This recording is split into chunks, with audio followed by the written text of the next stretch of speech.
ইদানিং থেকে থেকে কি আপনার অস্থির মন? কোনো কিছুই যেন করতে ভালো লাগছে না, সেটা বই পড়া হোক বা মোবাইল রিল স্ক্রল করা হোক। হঠাৎ করে কি হলো এমন যে কিছুই ভালো লাগছে না? এটা কোনো প্রবলেম নয় তো, বা কোনো কিছুর সংকেত? এইটা একাগ্রতার ঘাটতি। কিন্তু হঠাৎ করে কি এমন হলো যার কারণে কিছুই যেন ভালো লাগছে না? সেটা আমার পছন্দসুলভ কাজ হলেও যেন আর যেন মন বসাতে পারা যাচ্ছে না। মনোযোগের অভাবের কারণে এই সমস্যা, এর ফলে আমাদের অস্থিরতাও মনে যাচ্ছে। আর বৈজ্ঞানিক ভাষায় একেই বলা হচ্ছে পপকর্ন ব্রেন। ঠিক শুনছেন, নামকরণ পপকর্ন ব্রেন। হঠাৎ করে কিভাবেই এই প্রবলেমের মাঝে আমরা জড়িয়ে পড়লাম বা পড়ছি 8 থেকে 80 প্রত্যেকেই, ডাইরেক্ট অর ইনডাইরেক্ট, জ্ঞানত বা অজ্ঞানত। ডিজিটাল ইউনিভার্সিটি, ডিজিটালাইজেশনের ফলে আজ আমরা সবাই স্মার্টফোন দ্বারা আসক্ত। Computer, laptop, variant notification, reels আমাদের ক্রমেই সমাজের প্রত্যেকটা মানুষের কাছ থেকে, আমাদের আপনজনের কাছ থেকে যেন বিচ্ছিন্ন করে আমাদের একাকিত্বের মাঝে ফেলে দিচ্ছে, এবং সেখান থেকেই সব কিছু প্রবলেমের সূত্রপাত। তাহলে কি আমরা এই প্রবলেমগুলো থেকে বেরিয়ে আসতে পারবো না?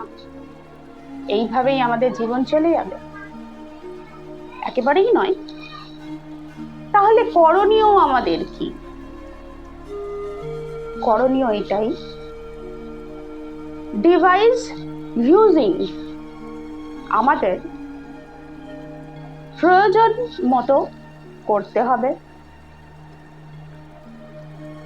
প্রয়োজনের বাইরে তার ইউজেসটা মিসইউজ না হয়, সেই জায়গাটা আমাদেরই সংযত হতে হবে। নিজেদের ভেরিয়েন্ট টাস্কের ভিতরে নিজেদের ইনভলভ করতে হবে। বিভিন্ন সাংস্কৃতিকমূলক কাজ, কালচারাল প্রোগ্রাম, বাড়ির বিভিন্ন অ্যাক্টিভিটিসের ভিতরে নিজেদের সংযুক্ত করতে হবে।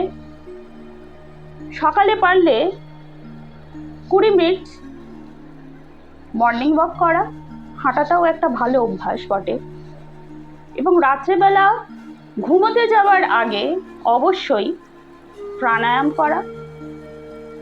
এবং সারাদিনে যে কাজ আমরা করেছি বা করি সেটার একটা নিজের মনে মনে রিকল করা এবং দেখা যে সময়টা আমরা কতটা ইউটিলাইজেশন করেছি। মনোযোগের 2.5 মিনিট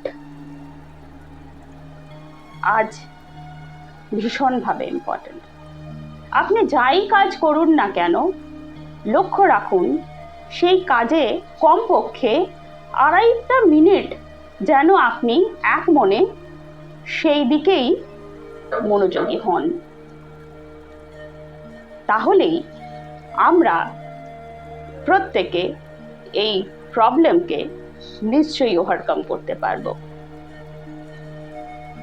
ভালো থাকবেন, এবং যে যে প্রণালী এবং পদ্ধতি আমাদের ভিডিও থ্রু আপনাদের সামনে গিয়ে উপস্থিত হচ্ছে, তার দ্বারা যদি আপনারা উপকৃত হয়ে থাকেন, অবশ্যই সঙ্গে থাকবেন এবং ভিডিওটা শেয়ার করে পাশের জনকে এগিয়ে যেতে এবং সাহায্য করতে সহায়তা করবেন। ধন্যবাদ।